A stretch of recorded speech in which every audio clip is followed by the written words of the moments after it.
And I did set up a YouTube channel so we can post our meetups on afterwards in case you miss it. I'm hearing echo from myself, so I'm wondering if you wouldn't mind, if you're not speaking, if you mute, just so that maybe that breaks down the echo. So if you would mute, please, everyone. I'm going to mute. Okay, got you muted. All right. So my name is Denise Hancock, and I am going to be presenting a little bit today about the power of Horary Astrology, which I'm super excited about. It's a passion of mine. I don't consider myself an expert. I have had a substantial amount of training. I just finished the School for Traditional Astrology's like 6-month program in Horary. And I've done some horary chart reading for, I guess, about a year probably, but you know, I still absolutely am learning. I think it's a complicated practice, and I don't guarantee that I'm always right for sure. There's things I miss and make mistakes, but I wanted to share what I've learned, and feel free to unmute and ask me questions if you have some, and I'll do my best. So hopefully you can see the screen now. You can see my slideshow that says Power of Horary. Yes? Okay, awesome. Again, Denise Hancock is my name. I live in New Orleans and organize this meetup group. And I do have a small part-time astrology practice at astrologywithdenise.com. And so I don't know how many of you guys are already familiar with horary and what it is. I've been reading and studying astrology since like 2001, and I hadn't heard of horary astrology until I guess about 3 years ago. And when I learned what it was, it's also sometimes called Interrogational Astrology. I was really excited about it and I wanted to learn more. And so I've purposely taken some classes with teachers like Sam Reynolds and Deborah Holding, Lee Lehman, Wade Caves in order so that I can learn about it. It is a branch of astrology that answers questions. So it is really a form of divination, I would say, that in some ways works a lot like the I Ching or tarot or rune reading. You don't have to have birth times, which is nice because, you know, particularly historically, a lot of people did not know the exact moment of their birth, but they could still see an astrologer to ask questions and get answers using this form of horary or interrogational astrology. And the way I've been trained is kind of in the methods of William Lilly from the 17th century in England. And so what happens is a person who has a question goes to an astrologer. The astrologer listens to the question and then casts a chart for the horoscope of the moment. And so the chart is cast for the moment in time when the astrologer understands the question and accepts it, as in they will go ahead and attempt to answer it. So I thought that was very cool. Just in terms of like the different kinds of astrology, and I know that that's maybe very elementary to some of you, but others may not know. And so I wanted to say that horary is a branch of astrology that is also much like a branch called electional. And I like to call this particular type of astrology as time puzzles. It's kind of looking at what's happening in the moment, either because you're choosing to take an action or you're asking a question. Then what most people know about astrology is natal astrology, which is based on people's birth charts and how people's birth charts might interact with each other and in the world around them. And then mundane astrology is really all about like what's going on in the grand scheme of the world. So, you know, the Venus retrograde that happened was mundane astrology, right? It hit everybody, but natal astrology would tell you like how that's operating in your chart. Whereas if I cast a chart 2 days ago that showed Venus retrograde in the chart, that might tell me something more about that particular quality of time to make an election or to answer a question. So that's just kind of an overview of astrology as a whole. Of course, there's many other specializations within these 3 major branches. So a lot of times people don't really understand when you say ask a question, like what kind of question you mean. And Horary, I would say, is not right for any type of question. It works best if you have a question where there is a specific outcome, but that at this time you don't know what that outcome is. So good questions for horary are like, will something happen? And particularly, I would say, looking at a time frame of like 3 months to a year.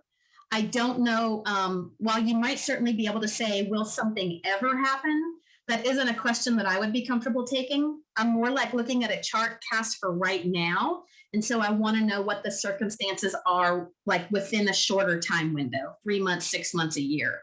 Beyond that, I feel like there's just too much at play, you know, whether it be human choice, circumstances, people change, circumstances change. Another thing horary is really good at is timing things.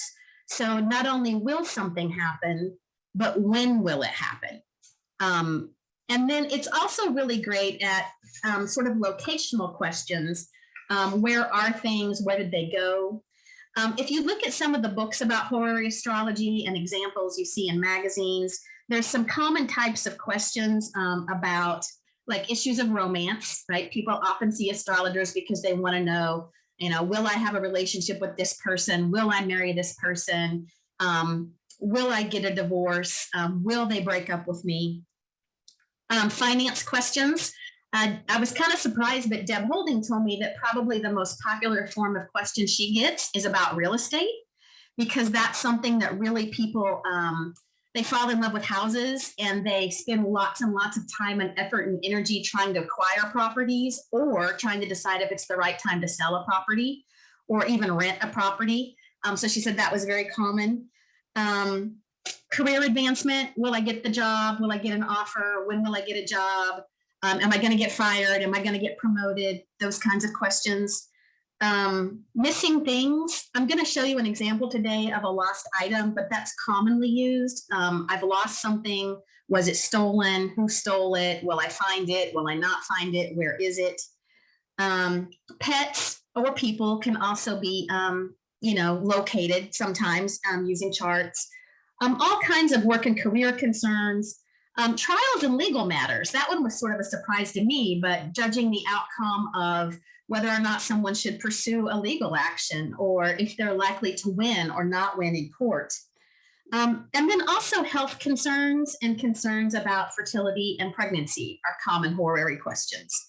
I will say that many astrologers today choose not to answer medical astrology questions, you know, through either natal astrology or horary, or questions that have to do with health and death and dying. There's a few astrologers who do, but of course, you know, because of all the laws and regulations about what is medical practice, there is an area of liability there, and so many people are not comfortable even broaching those as topics. So just FYI, if you ever ask an astrologer to answer a question about a health matter, they may feel like they're not qualified because they don't know enough, or B, they're just not comfortable asking that type of question. And that's, you know, perfectly okay. An astrologer can always refuse to answer any sort of question, you know, based on how they feel about it, whether they feel like it's ethical or they have the competence to do it or the comfort level with do it. So definitely don't take that sort of personally. Wendy, I see your note about a good legal disclaimer, and that is certainly true. But, you know, in the United States, really anybody can sue for anything. You know, will they win? That's a different matter. But there's a lot of astrologers who just aren't comfortable taking medical, health, or questions related to death. And yeah, I think that's a cultural thing too. They're just not willing to do it. So that's generally what type of questions horary answers.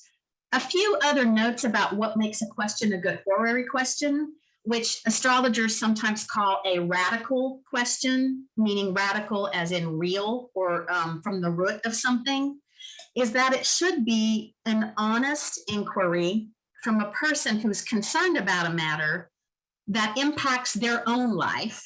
So like not in other people's business or not trying to predict things in the grand world, but something that really impacts you personally and that you can't otherwise find an answer. It's also important that You're not sort of question shopping, looking for the right answer. You know, in all forms of divination, the first time you ask the oracle the question, you need to accept that answer because, you know, you can't just ask 3 different astrologers and pick the one you like, right? That kind of isn't the way it works in the spirit of horary. So if you're thinking about whether or not you have a question that's radical or good, you want to know, is it something that's been on your mind for a while? Like maybe you've prayed about it, maybe you've mulled on it, maybe you've you know, thought about it. Have you lost sleep over it? Has it been, you know, the focus of your mind for some amount of time? It's really helpful too if when the person asks the question, they know what they want the desired outcome to be. So it doesn't have to be a yes or no question, but there should be sort of a sense of in what direction would you like this to go or not, so that then you have a chance to take some action or not based on what the horary is telling you. And it's also really important that the astrologer fully understands the question, because sometimes people can ask you questions, but they kind of only give you a little bit of the story, not the whole story. And so that sometimes then you see some weird things in the chart that don't make sense because you really don't understand all the factors that are in play. So the better the astrologer understands it, you know, the better answer you're likely to get. Which is really interesting because as I've talked to other astrologers, I've learned that there's sort of 2 camps on how people do horary practice. Some astrologers always want to have a live consultation with their client, either in person, on the phone, by video, but they want to talk about the question and the answer. Then there's other astrologers who don't want to talk to the client at all. They're like, email me the question, I will cast the chart, I will email you the answer. We never talk, right? And so I think it has really more to do with the astrologer's personality and how they like to engage with people, because you really can work either way. So again, if you're ever looking for an astrologer, you might want to, you know, ask that question about how do you work these type of things, because it goes one of those 2 directions most of the time. As I've told some of my friends about it, the question that they often ask is, hey, does this really work? Caleb asked a question. It says, in the case of the email, does one cast the chart for the moment the email was sent? Caleb, that is not the way I learned how to do horary. The way I have learned, and again, I think there can be different opinions about this. If I'm the astrologer, then I'm going to cast the chart for the time when I've received the question, I've read the question, and I'm ready to accept it and work on it right now, right? So if somebody maybe told me 3 days ago they have a horary question, and I said, you know, okay, I will get to that. I'm working all day, but I'm not gonna have time, you know, till later. Then like if I decide Friday night at 6 o'clock, I'm ready to accept this question and answer it. I sit down, I open up the computer, I cast the chart, and that's when I answer the question. And I do it for my location at my time. There are some astrologers who have other preferences. I think probably what's important is to decide what you're going to do and be consistent with it.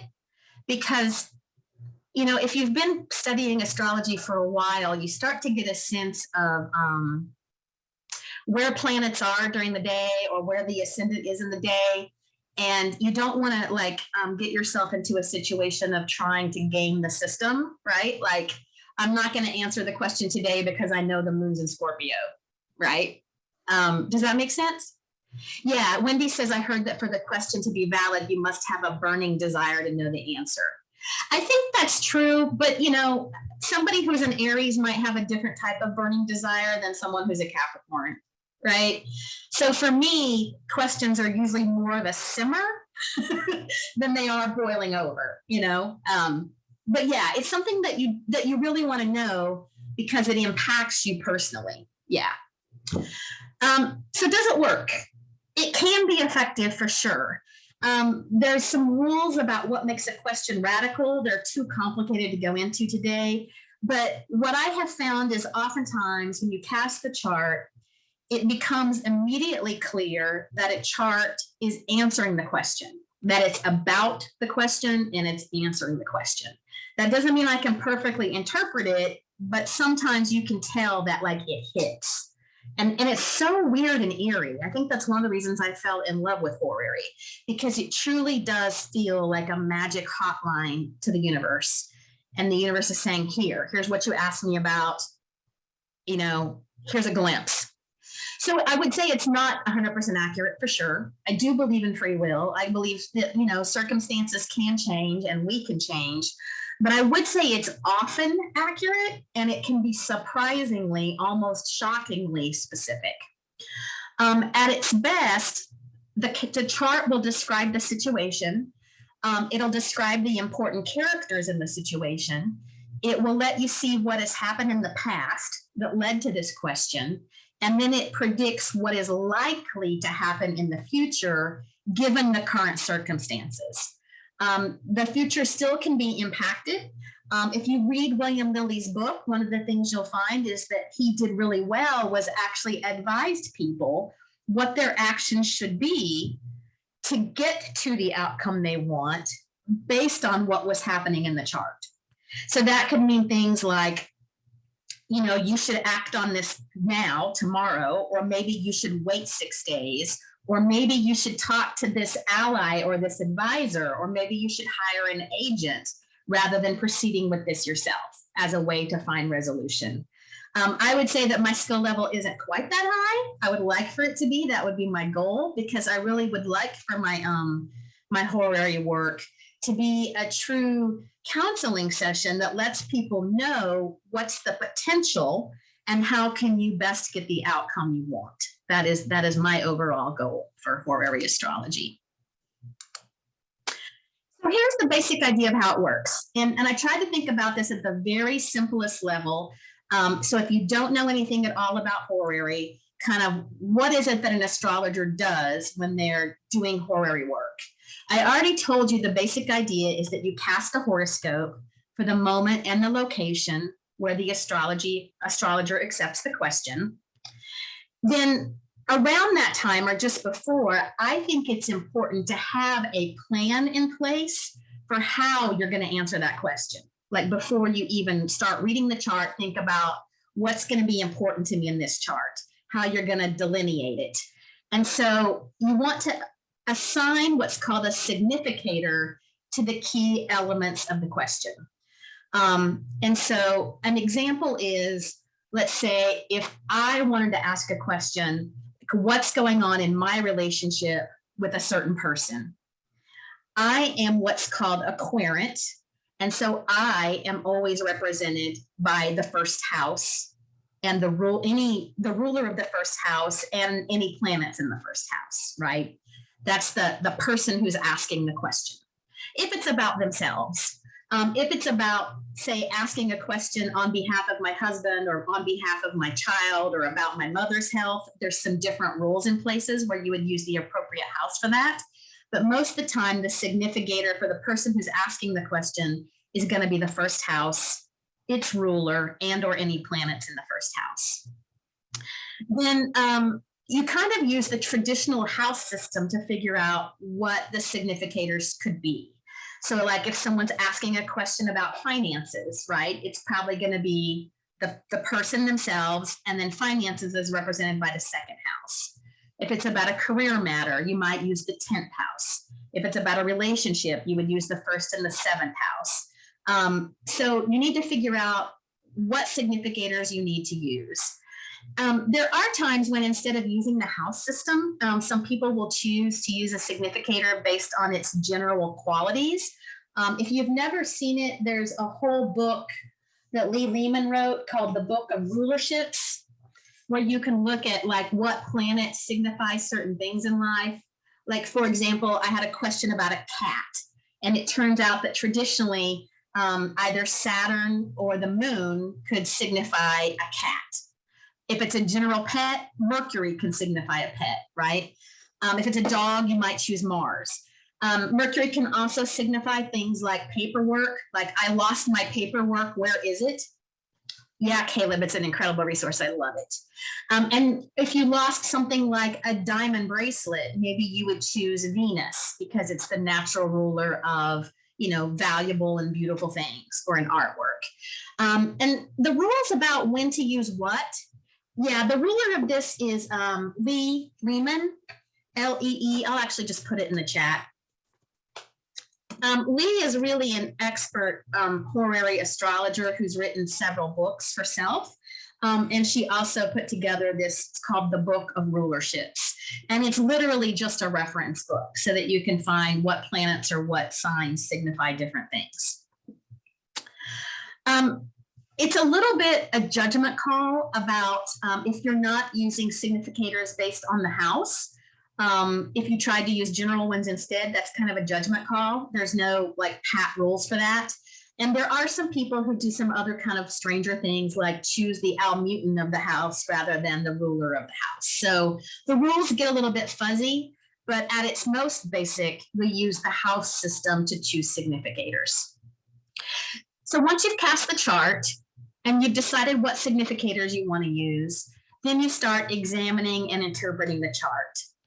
And so the 4-step process that I kind of make myself follow every time is, first of all, and I do this for natal charts too, I just kind of think about like, what's the overall mood of this chart?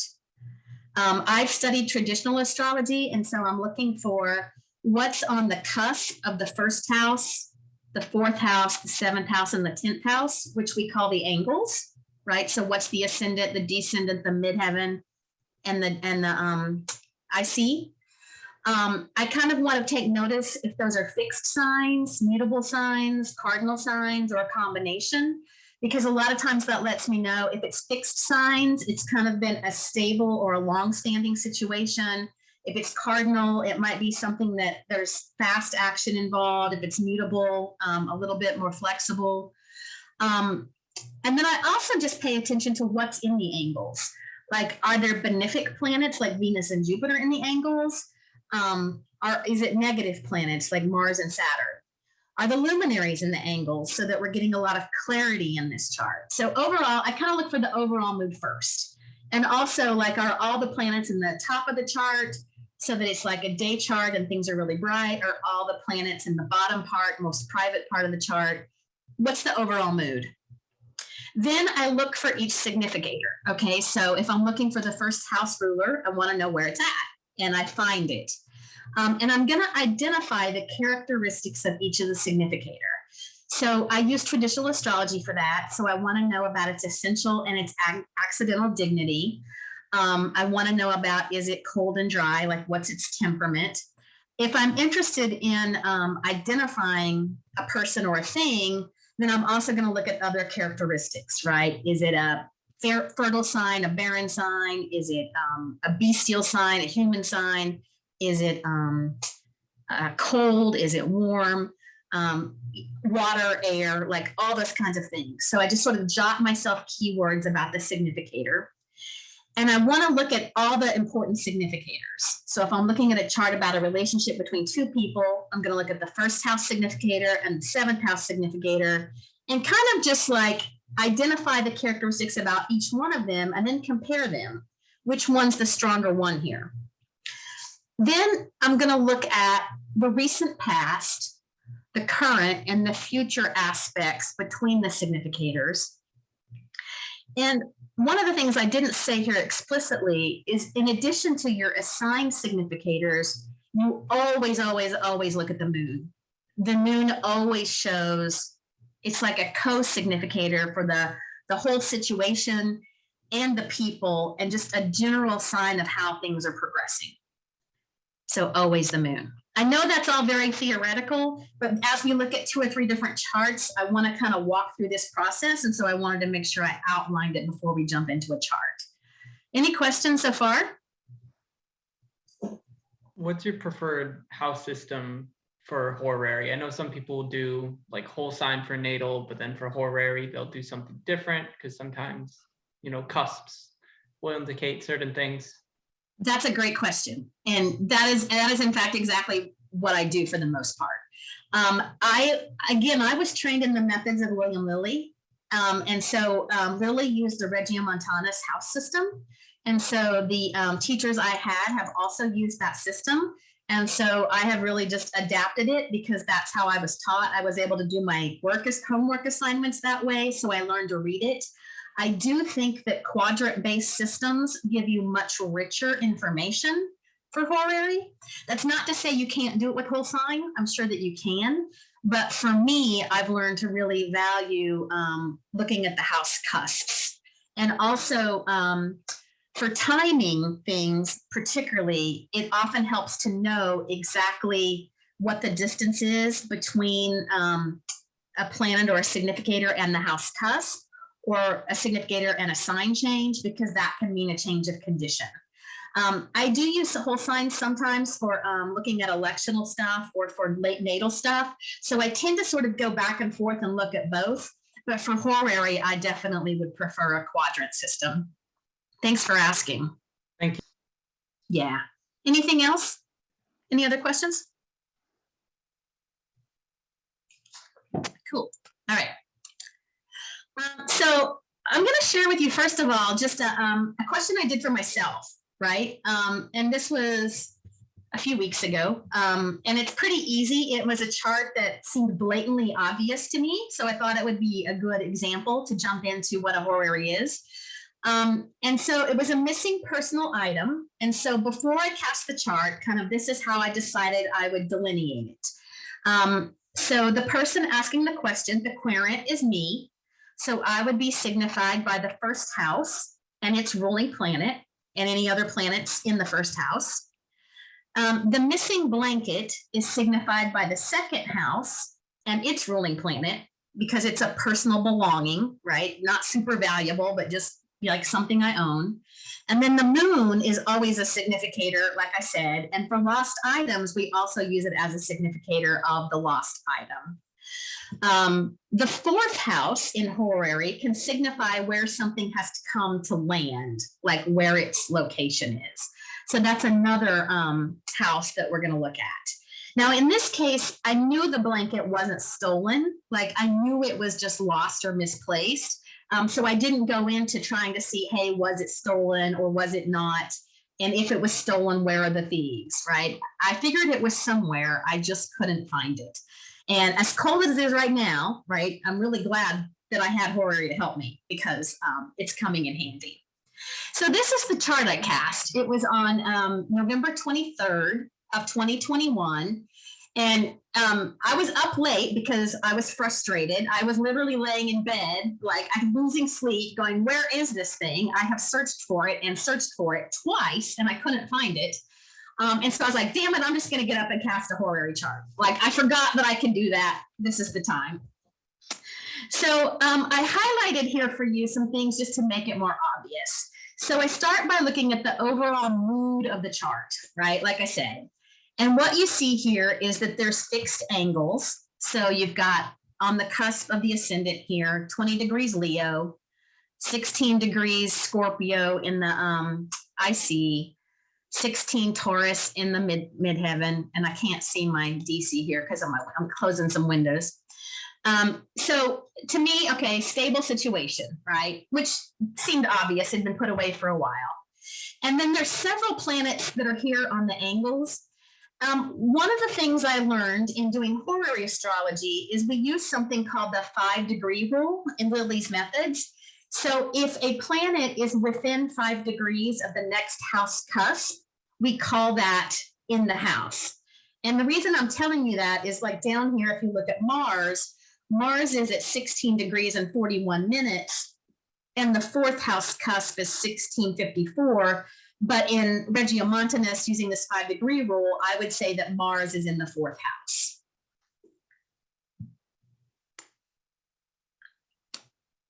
Thanks, Dan. I'm gonna just leave people to read that rather than reading out the whole chat. So when I look at this, I see a combination of things. I've got Uranus that's angular. I've got Mars and Mercury that are angular.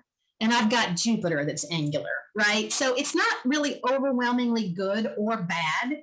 It's just kind of, all right. So I didn't really get a lot there from looking at the overall mood, but I do think it's always a good thing to start there, because sometimes it really will be obvious that, hey, you know, Jupiter and Venus are on the angles and nothing else is, so that's a positive outlook. So here we've got a stable situation, and mixed signals on the angles.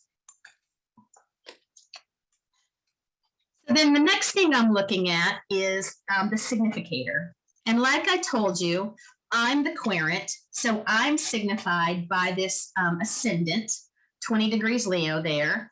And I also would be signified by the sun down here in the 4th house.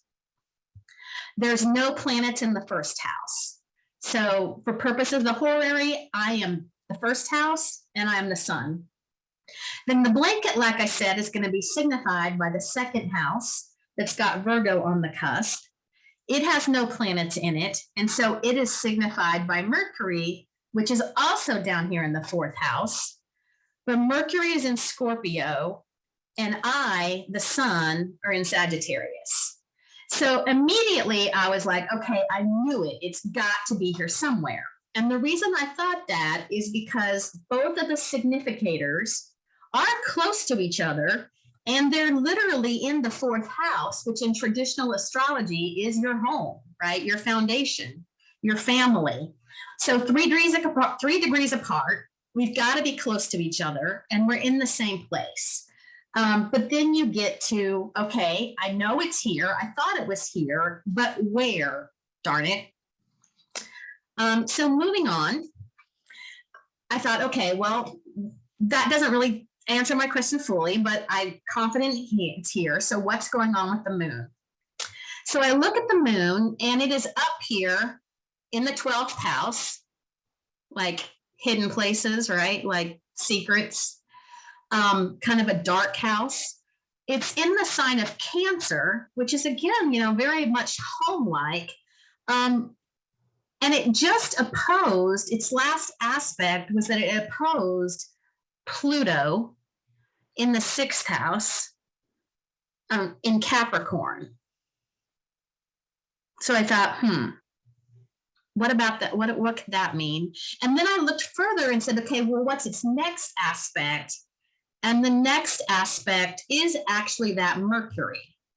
So the moon is literally moving the situation right toward the blanket. Yay. So that was a sign to me, right, that I would find this blanket, that it was possible I would find it. So to me, that was a strong yes, as yes, I'm going to be successful. The blanket is here, sure. The one thing that really kind of gave me pause is the Mars right here on the 4th cusp, because, usually we see Mars as being a malefic planet. And so Mars on the cusp of the 4th house with the blanket it kind of made me think, well, has it been damaged? Has it been harmed in some way? Like, did I do something weird with it that's caused it to be hurt? However, one of the things that I'm only really now beginning to understand about Mars, as it is in Capricorn and exalted right now, is that when Mars is dignified, it doesn't necessarily mean a bad thing, right? So a Mars in Scorpio is a very strong Mars. So I initially worried that there could be a problem with the blanket, but as we'll talk about, that turned out not to be the case.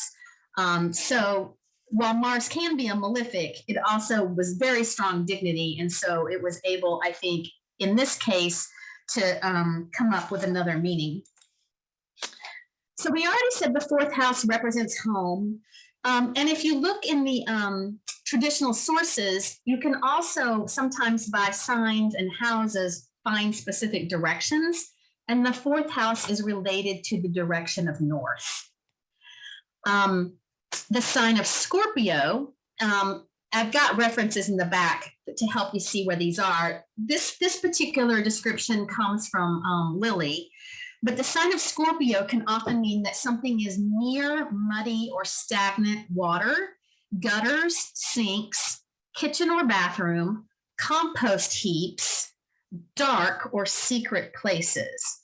So that gave me a little bit of a hint about where to look. So based on this information, my front door of the house faces the south. Behind my house, I have 2 sheds. I have a laundry shed, and then I have a traditional garage that I actually just use as a storage shed. So I went back out to the garage, And I'd already been through the garage twice. I have a shelving unit in the garage that's got bins on it. I had already gone through them twice, but I thought, okay, it's got to be here somewhere.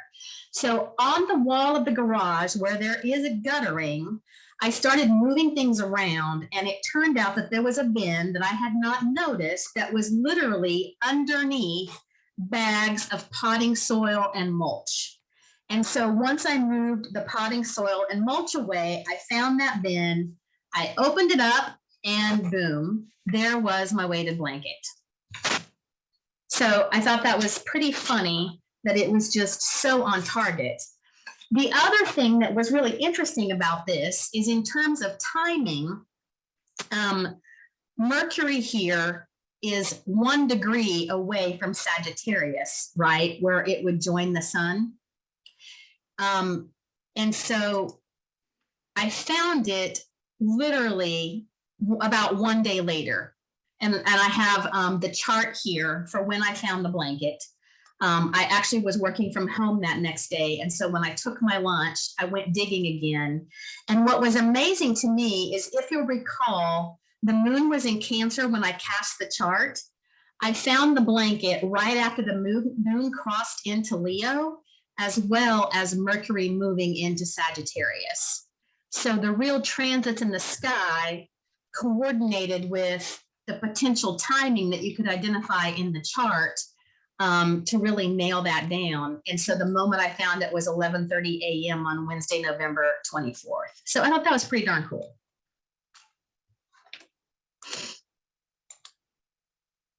So again, we've got horary basics here. You cast the chart, you choose your significators. The significator is usually specific houses, but not always. And then as you look at the chart, you want to look at the mood overall, the angles and the signs. Where are your significators? What are their characteristics? How do they compare? And then what are the aspects? I'm going to go ahead and bring up some references for you, and I can certainly share these in the meetup group too.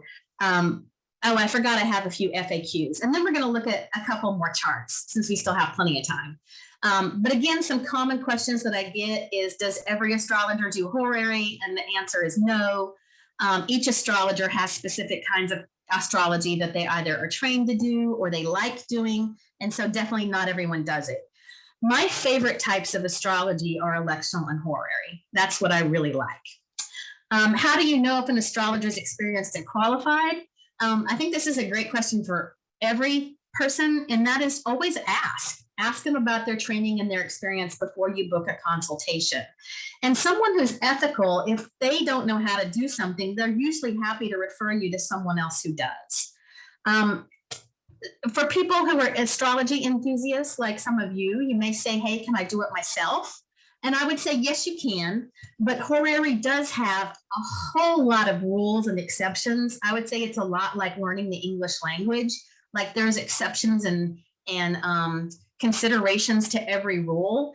And so it's something that is, I think it does best if you have a teacher so that you learn and you get feedback, and you're going to need to invest substantial knowledge and time. I tried to give you a sense of the basics here to see how it works, but it really is much more complicated than that. You can learn from books that have examples, but in my opinion, a teacher is so much more helpful. I also think you're going to do best the more you have a background in traditional astrology, because understanding things like synodic cycles and the phases of the planets and the traditional essential and accidental dignity of the planets is really key to judging a chart.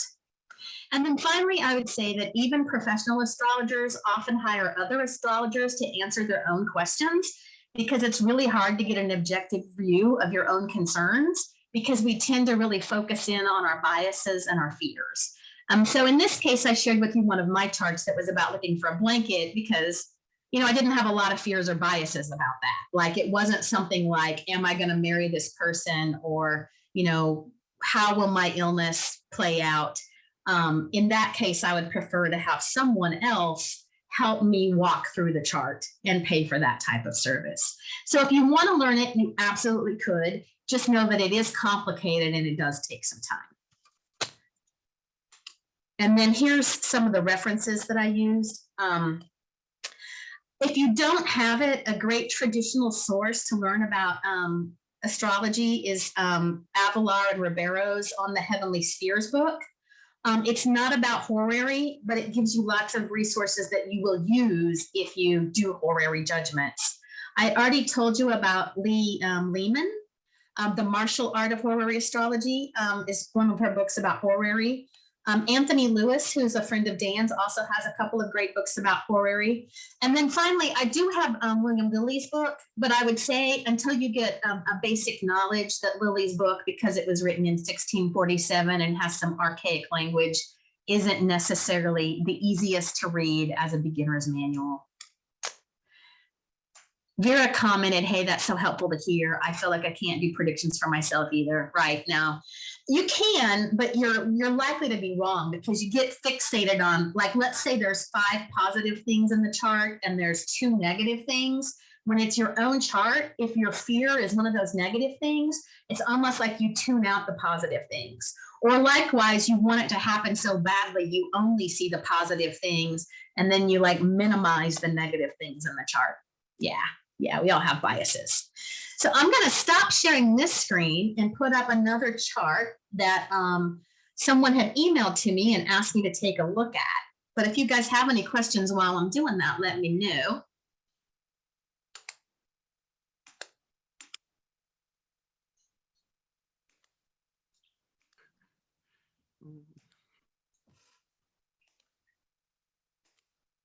Okay. So how many of you here have actually done horary? I know you have, Dan. Who else? Andy? Caleb, have you? No? Vera, No, I've had a horary reading done, but I don't know how to do it myself. Okay. Vera, have you done some horary? I've learned enough about it to know how it works, but every time I like start thinking about, I think I tried to do one myself once, and I was like, it's just not like I don't know, like this is not for me. I'll stick to mundane. It's fine. It is complex, you know, and I can't explain why I like it so much, but I do. So I'm going to walk you through a chart that someone asked me to look at today. And, you know, if you have experience and you want to join in with me in analyzing this, we'll do it. But the situation is a 37-year-old woman who in the past had a tubal ligation, and she had it reversed in December. And so her question was, will I get pregnant this year? And so I went ahead and cast a chart because I sat down to look at this chart on Thursday night. And so I cast it for Thursday night at 7:27 p.m. in New Orleans, where I am, using Regiomontanus. And so, you know, using the basics that I taught you, the first thing we're going to do here, right, is look at the overall mood of the chart and what's on the angles. So here in the first house, we've got Virgo, a very early Virgo ascendant, but at 3 degrees and 15 minutes, I think it's still acceptable. Sometimes if you're in the first 3 degrees or the last 3 degrees of a sign, it's considered, what's the word for it? Like a possible stricture that you may not be able to judge the chart, either because things are too early to know the outcome or they're too late to impact it. But 3 degrees and 15 minutes, I was okay with going ahead with, but nothing in the first house. When we look at the fourth house, we have the moon on that angle. And because this is a chart about pregnancy, I thought this was a sign that it's a radical chart, right? Because the moon is often associated with like the cycles of life and the feminine and fertility. And then we've got Jupiter on the 7th house angle. And so, you know, that's usually a pretty positive sign, right? A Jupiter in Pisces, we think of as being a very strong Jupiter. And Jupiter was known for being very fertile, right? Like copious amounts of sperm, lots of wetness. So my overall mood of the chart and just looking at it was we've got a mutable situation. So, changes can be happening. It seems radical to the question. And it seems like a sort of a positive overemphasis kind of overall. So that was my, first glance without diving into the significators. Anybody else have input there just about sort of the first glance of the chart?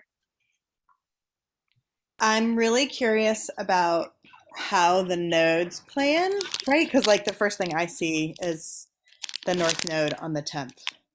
Oh, yes. Which is a sign of increase, right? Okay, yeah, I think that's actually my wider question that came like as you were going through. I was like, well, how do you use modern planets? The answer is some people do and some people don't. Okay. Some people choose to only do horary using the 7 traditional planets or the 5 planets and 2 luminaries, because that is what's most true to Lily's methods, right?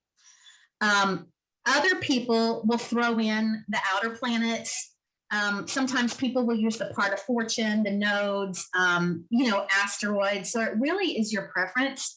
For me, I focus on the traditional 7 planets as what I'm primarily looking at, but I don't think we can ignore the outer planets just because in my own life, I've seen their influence too much. So that's my personal view. I'm less reliant upon the nodes for a direct answer, but I might use them to support it, as supporting evidence, right? That's not going to be my primary judgment, but it might add up in my evidence pile. That makes sense. And even just without jumping ahead, looking at what's happening in the 5th house, it's the same, right? Even if you don't include Pluto, yep, you're still getting similar information. Okay. Well, it's interesting you brought this up because the nodes are what's called stationed. If you see that S there, and I know you brought up Tony. He's looked a lot into the nodes when they're stationing, and that's for this chart. I think that's actually a big deal. And just I'm really glad you're doing horary, Denise. I'm glad you're having some success with it. When I was, and I've been at this for some time now, but I would get the worst horary questions. I mean, I wish I could do horary. The questions weren't radical. I mean, what you were saying, it would be low degrees, high degrees on the ascendant, the most inappropriate questions.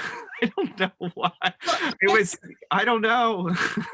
But then I do think it's really good for everybody here today. This is great that we're doing this because I really do believe in the value of doing horary. Even if you're not a horary astrologer, I think it's really good to do this.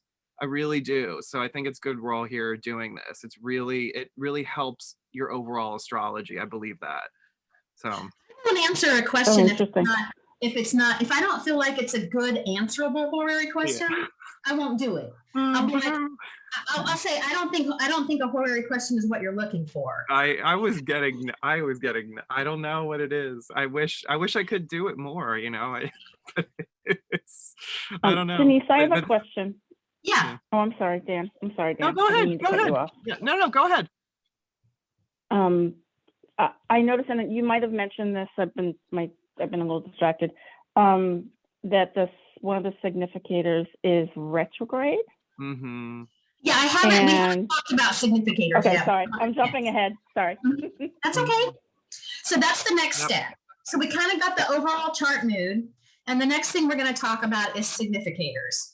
So for a chart that's about pregnancy and fertility, the 2 houses that are most important to this question are the 1st house, which in this case was, the woman who is the person asking the question about herself. So we're going to look at the 1st house and its ruler. And then the 5th house is the house that's about pregnancy and fertility. So those are the 2 most important things, along with the moon. So those are going to be our primary focus. So you're going right there. So when we talk about the person who's asking the question, we have somebody who's represented by Mercury in Capricorn, and Mercury is retrograde here. It's in the 5th house, so that's actually a positive sign because you have a woman who wants to be pregnant and her significator is in the 5th house of pregnancy, right? So that's one thing I put in my checkbox of, okay, well, that looks good. Then the immediate thing you notice is it's retrograde. Well, what does that mean? Well, Mercury in Capricorn, it doesn't have a lot of dignity. And it's also retrograde. So that does kind of downgrade Mercury, if you will. It kind of shows, to me, we talked about somebody who had a procedure done. They had a tubal ligation, they had it reversed. So I thought, well, it may just symbolize that someone has gone through a reversal. The other thing that I wasn't crazy about with Mercury is it recently had a Cazimi with the sun and is still combust from the sun. So it's a Mercury that isn't in the greatest shape, right? It's, but again, we're talking about someone who's over 35. They had a tubal ligation, they had it reversed. So it's not like the worst Mercury in the world, right? But it's not, we're not talking about a highly fertile 20-year-old. So I kind of just shelved that for now as going, okay, so Mercury's stressed. The other thing that I wasn't like super crazy about is because you can't help but notice that Mercury's next aspect is Pluto, right? So sometimes that's a disappointment. Sometimes it's a loss, but that's not the end of the story. So let's keep going. So then the next thing we want to pay attention to is what's going on in the 5th house and the 5th house ruler. We got a stacked 5th house here, right? So according to the 5-degree rule, we've got an exalted Mars, we've got Venus, we've got the Mercury, all in the 5th house. So initially, I was like, Mars on the cusp of the 5th house, not great. But when you look at this Mars closer, again, this Mars is incredibly strong. Like when I think about Mars in Capricorn, whose next aspect is a sextile with Jupiter and then Venus, I mean, you really can't get a better Mars than that, right? So I think of this as being an incredibly potent Mars, which is probably not harming the 5th house and might actually be improving it. And Venus is certainly helping Mars, although Venus might be in a little detriment because of that. So in general, the querent herself, her position definitely looked like it wasn't the strongest for pregnancy, but the 5th house to me looked quite positive for pregnancy. So the other thing is the 5th house ruler, right? So we've got Saturn as being the 5th house ruler. And again, Saturn is a traditional malefic, but in this case, this is a strong Saturn, right? You've got Saturn in Aquarius. The only thing that really, there's 2 things that I would say are negatives to this Saturn. One is that the sun is approaching it, right? So it's combust the sun because it's 7 degrees. And the other thing is that it's in the 6th house, which isn't the greatest of houses to be in. But still, I'd say it's pretty strong. Wendy, I don't use Pluto. I don't use Pluto for that purposes. A modern astrologer might. It's not something I have thought about as Pluto being procreation, but it's a thought. And then Caleb, you asked if Jupiter signified the querent's partner. It might, yes, but we didn't. But that wasn't part of the question. And I mean, frankly, I don't even know if the querent has a partner, or maybe she's doing IVF or something. I don't really know. So I didn't jump into that. I just sort of used Jupiter as an overall thing. So we also look at what's happening with the 5th house cusp, and it is also getting a sextile from that Jupiter as well as Venus there. Then finally, we're going to look at the moon. And so the moon here, we already said, is in the sign of Sagittarius. I think it has dignity by face, so it's not hugely dignified, but it is still in square with Jupiter and was received by Jupiter. So while a square isn't fantastic, the reception is really good. And then the moon's next aspect is that Saturn. So again, I see a moon that is going towards the representative of the fifth house. So when I sort of jotted all these things down, the negatives and the positives, my overall feeling is that a pregnancy is possible, that there is potential for a pregnancy there. The thing that I guess if there's a couple things I didn't quite know how to interpret, you know, Uranus is also trining the Venus and the fifth house cusp, and I wasn't really sure what to think of that. But again, it's in Taurus, right, which is a fertile sign. The fifth house cusp is Capricorn, and Capricorn is sort of known as a sign of few children, right? It's cold, it's dry, so it's not highly fertile. But given adding up the positives and the negatives here, I feel like a pregnancy is possible and even likely. I don't think that it's without its difficulties, you know, that there might be health issues, etc. The other thing I wondered about, and I didn't ask this because we haven't had a face-to-face meeting, but the moon also represents the 11th house, right, in this chart. And if someone is asking a question considering like adoption or fostering or otherwise having a child come to them, that is also a really distinct possibility with the moon then approaching that fifth house ruler of Saturn.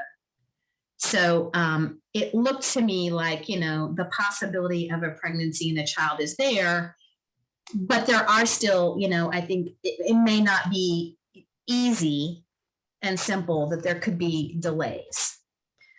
What do you guys think, for those of you that, you know, also do horary? 11th house rule adoption.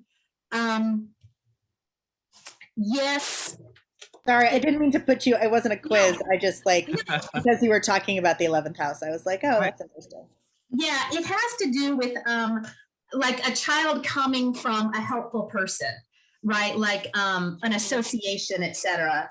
I'm trying to look for my reference to actually give you the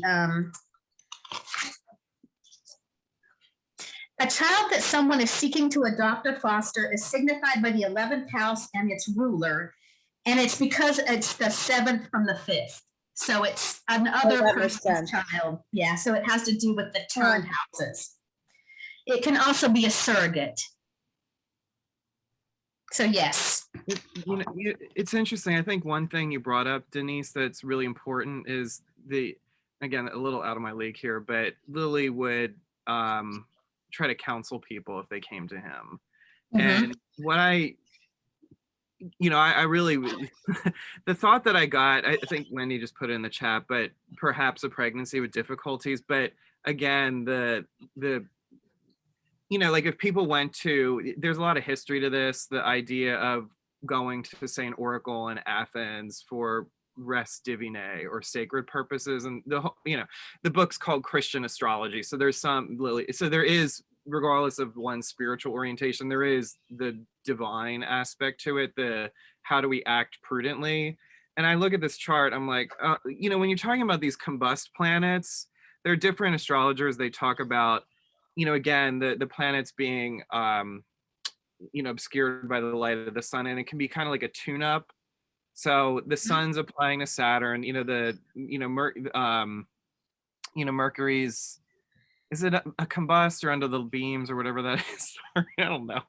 And then, Mercury's going to Pluto. And that to me, and then you're asking about that trine, Venus rules Uranus. I get from this, okay, you want to get pregnant, but I would really do some cleansing and prepare yourself and get Zen. That's what I get from that. And that I think brings in the nodes too, which is like, get a little ninth house about this, like really get your mind, because that's where I get the Mars too, that it's really, she's driving to have the child. I mean, that's as you said, that's a powerful Mars.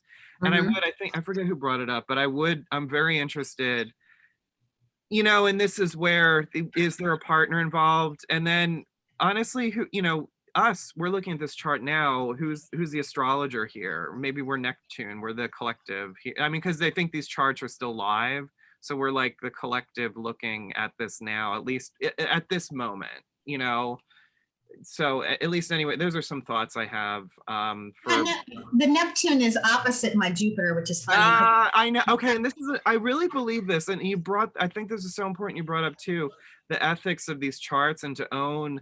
You know, there you can see yourself in the chart somehow. Interestingly, my Chiron is 2 Gemini, so I have this. I'm very moved by this woman. Like, I know you want this. Let's give it the best shot. You know, try to make sure you're ready for this, or what you should do everything in your power to prepare your, this kind of thing. And yeah. I don't always talk about it, but some of you may know that I also do some magical astrology practices. Yes.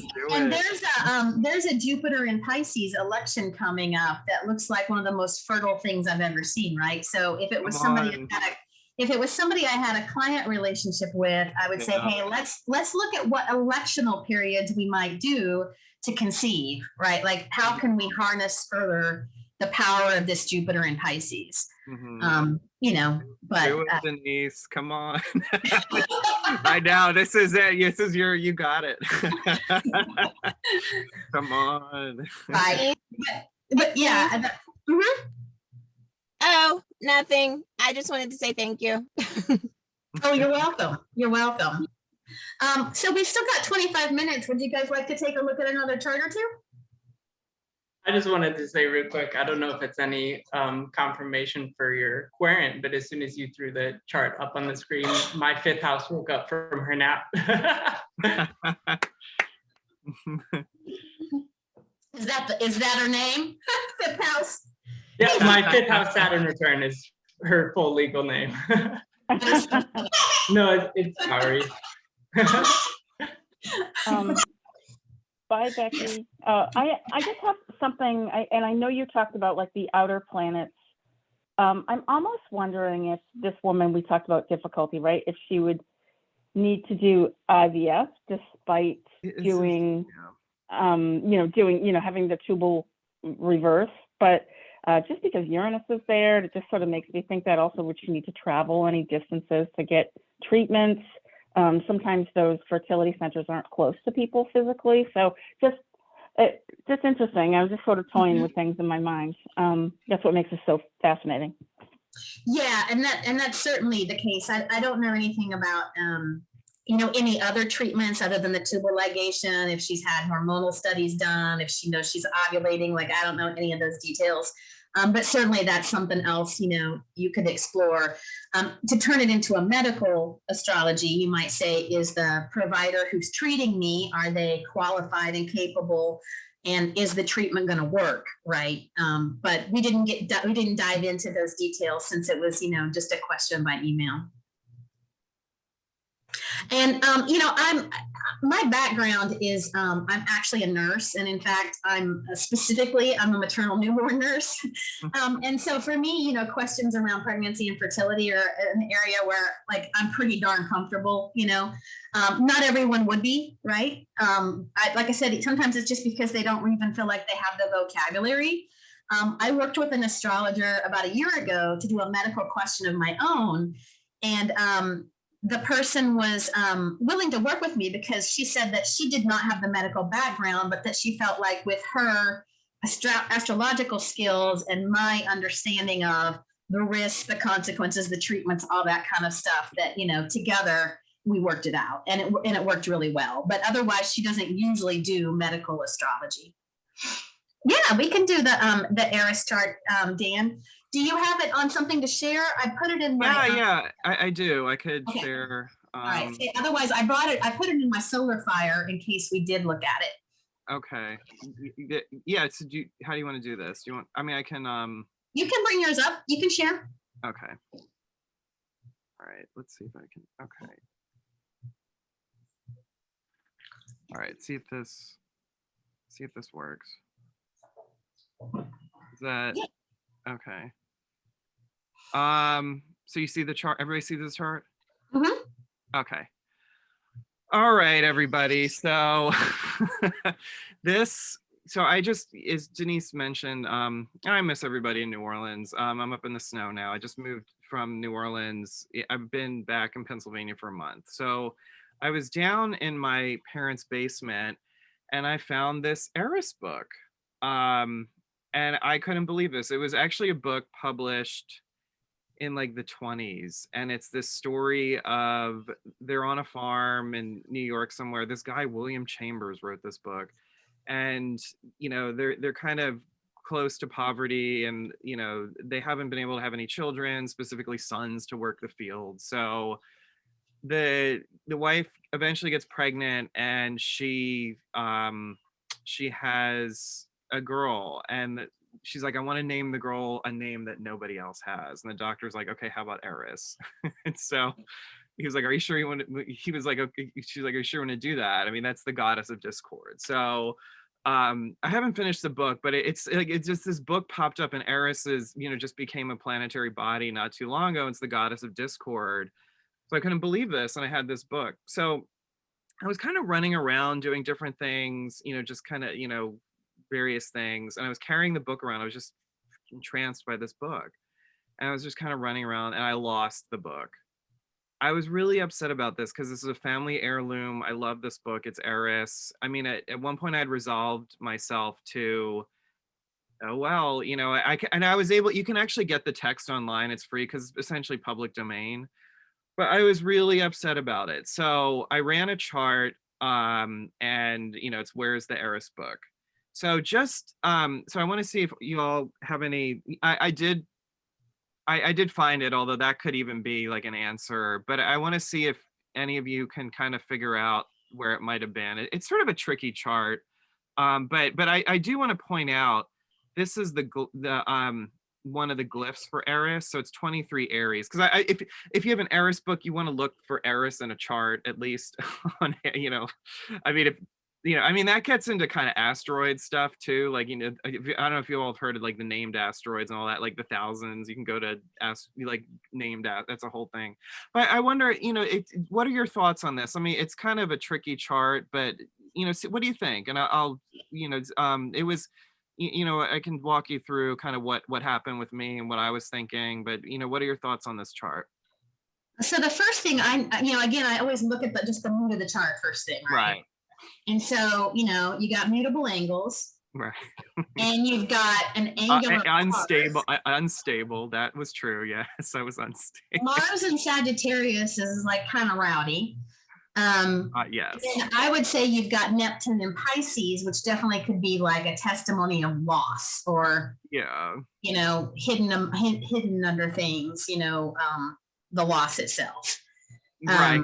And just one other, which you wouldn't know, 23 Gemini is my natal moon, and my natal moon's in my 8th house, out of bounds. So that brings like my emotion to the top of the chart. So you got Mars opposing you from a loss, a family heirloom lost. And then here you go, Vera.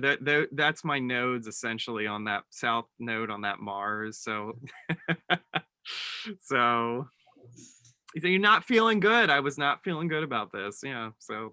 Yeah. Dan, I was just thinking. So, it's am I seeing Pluto? It's hard to see the chart. Am I seeing Pluto on the 5th or? Yes. Yeah. Pluto. I know. It's sort of. And you found it in the basement. Okay, so what do you think? Let me just, because we're like, it's, I'm exercising this too for myself. What do you think is the significator of the book, or is it, more than one significator? I mean, well, it's Mercury, right? It's got to be one of them. It's gonna, say that again? Mercury, I would think Mercury, obviously. Okay. Interesting. Okay, go. So if you think it's Mercury, where might you think it would be? Where might you think the book would be? Well, Aquarius is an air sign, so I would think somewhere higher off the ground. However, it's with Saturn, so probably not too high. So like maybe on a table or a desk, or we're not talking about the top of the cabinet. We're talking, I think, something off the ground, but not very high. Okay. What is do you think there's any Venus possibility? Because if it's a possession, that could be the significator from the 2nd house. Does anybody, what do you think about that? Well, that was my first thought That's the was, first thought? Okay. yeah, was I would have first gone with Venus, but then Mercury is the a general significator for books. But then I also noticed that you use Eris the asteroid, and so I thought, well, maybe that was what you decided to go with as the significator. Yeah, it's okay. Do you want me to just kind of tell you the Wait, stuff? I want to tell you, I would Okay, go go. with Yes, go ahead. Yeah. Saturn as the significator because Okay. it's not your book; it's your Ah. family's book. Yeah, that's really So the interesting. second from the fourth would be the sixth, which is an Aquarius. That's a very, yeah, like the possession of the family. And so, and it's a really interesting then to me that like I would see you as being Mercury the querent, Mm-hmm. right? Like it's close to you. Yeah, you know, Right? that, see, okay, so you know what? This is a point that I think there are such wonderful different interpretations. You know, I mean, charts are very, I think the interpretation is key. So that's I think it's a wonderful point, you know, from y'all, that like maybe Mercury could be the book, because that is, as you know, Denise, you were saying, like natural significators, if you will. It's applying to Saturn, so not bad. Venus could be the book because Venus, it's a possession. And then It's you have also old, Eris. Dan. Sorry, go It's ahead. old, right? So it's old. Oh, The this book is is an old book. Yeah, this is like 100 Yeah. years old So, book. so I'm just thinking like traditional rulerships, right? Like Saturn Yeah. is, you know, Yeah. usually older age. Yeah. And are they in the fifth house? Is that what I'm seeing? Yes. Am I saying that right? So, yeah. So Okay. Go ahead. enjoyment, reading, love of reading, your love, you know, a beloved Yeah. book. Yeah. That's just immediately what I thought. Yeah. Okay. Any? Because the sun is applying by trine, oh no, that's not right. The sun and the moon are in trine together, and so that's a Mhm. relatively good testimony of recovery. Mhm. And the moon is in Taurus, Mhm. again, like recreation, reading, and it's about to change signs. So I Yeah. would say it looks to me like you will recover the book. Right. Right. Okay. Want me to tell you the thing of it? Any other last comments? Would the moon's conjunction to the north node, which signifies increase, also suggest like, You know, it's really finding the interesting. book? Yeah, I would say increase, but if you know, one thing to think about that, and I really think about algal a lot, that's in that territory. It might be a little wide for the north node on algal. I was losing my higher mind. Like it wasn't increase, and I did. You were letting your fears drive you. Losing your head as you Yeah, I was, but I'm actually really into algal for a lot of reasons. I think there's like if you can ride that energy, it's a huge beneficence, but that's a whole other, that's a whole other thing. I'm definitely a wacky astrologer. Like, you know, if you want that's it. All right, any other, I love this. I really love different interpretations. So if any other comments, or I can kind of walk you through kind of what I was thinking with all this, or Yeah, go ahead. Let's all right. Let's So learn. when I looked at this chart, I did go with Venus. I mean, I love y'all's interpretation, like you know, the whole thing about it's a possession of the family, you know, Saturn, or if it's Mercury, you know, all this other stuff. I think, you know, you all are onto something. I did choose Venus at first, and that was true to a certain degree because the book, even though I was running around and I was at different houses and I had the Eris book at different houses, I was over this other person's house and I showed her the book. I'm like, oh, do you have the book? And she's like, no. And I'm pretty sure you put it back in the bag. And I was like losing my mind, but I think she was right. So I was like, it's got to be in the home, you know, Venus, you know, and then I actually started, now this is for people who are, you know, again, I'm like a house system whore. I'm very interested in different house systems. It's fascinating because if you put it in a whole sign system, Venus would actually be in the fifth house. So hold that in mind. So there's some truth to that potentially, again, if we're using Venus as the significator. So it was in the home, and I'll get to where in the home it was. And there's truth to, okay, it was in the home in kind of the entertainment athletic room. So there's truth to it being in the fourth house in the home, but there's truth to it being in the fifth house. Now, the thing that was really cool about this chart, I actually talked about it with Tony Lewis, one of the, you had the book up. So the interesting thing is you can't ignore Eris in a book about Eris. So what would it mean for Eris to be kind of a co-significator with Venus of the book? It's actually the 5th from the 4th, which is entertainment. And the Eris book was in the entertainment athletic room with all of these kind of athletic photos of my father-in-law. Like it was like an athletic, which is very Aries.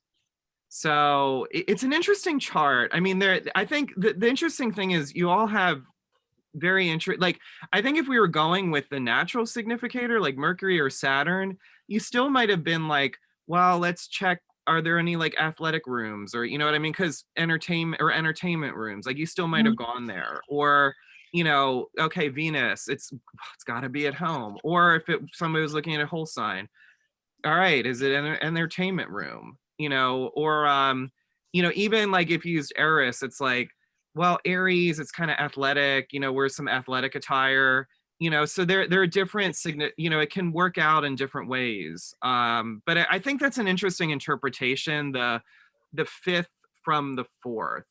So again, this is what we're, for maybe everybody doesn't know, but derived houses. So Venus being like this possession, but then the Aresian, rejoinder that it's the 5th from the 4th.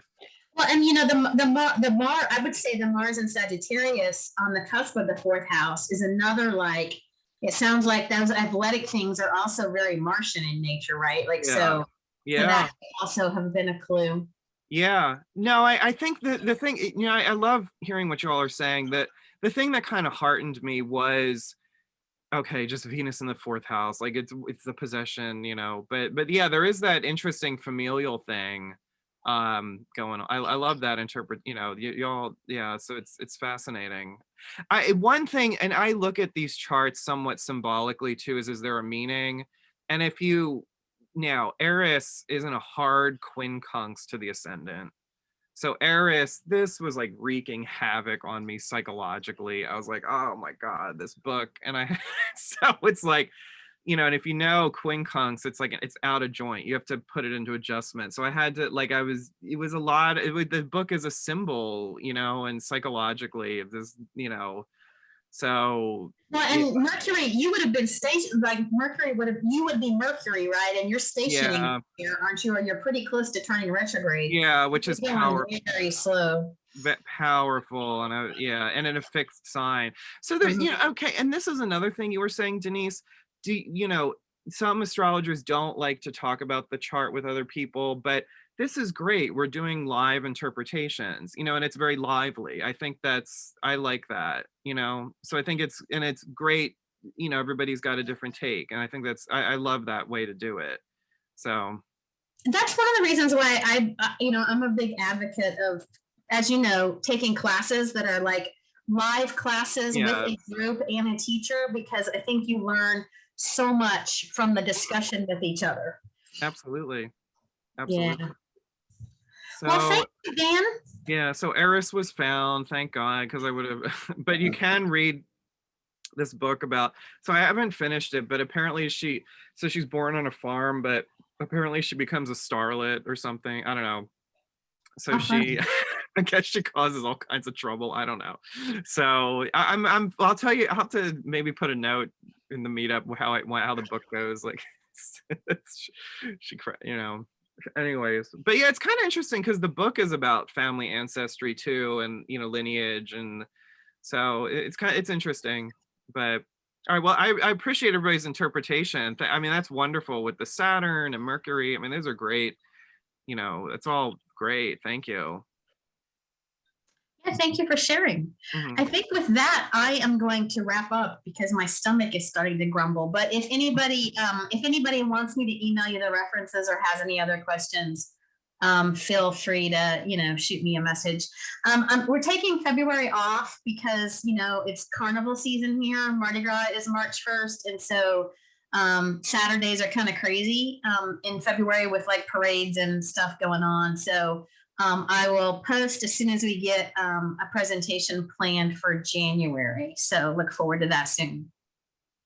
Thank you guys. Have a great day. Thank you so much. You're welcome. Bye.